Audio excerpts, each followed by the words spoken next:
How to delete messenger account. Hello everyone, welcome to this channel. I'm here to help you out today. So without any delay, let's get started.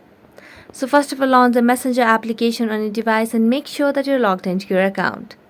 So what you can do over here is simply tap on the menu icon at the bottom right corner of the screen and select on settings.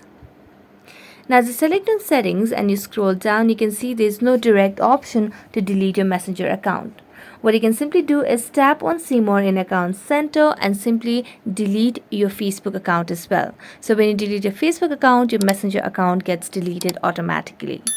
So you can simply tap on account center and scroll down.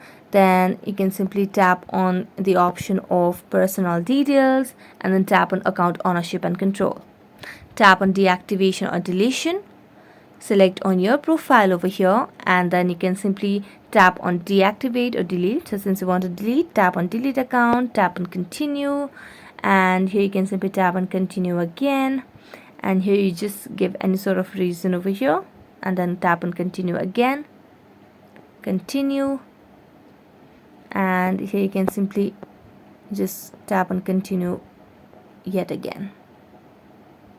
So here you just have to enter your password and then you will be able to delete your messenger account as well. So that's it. Thank you so much for watching this video. See you next time.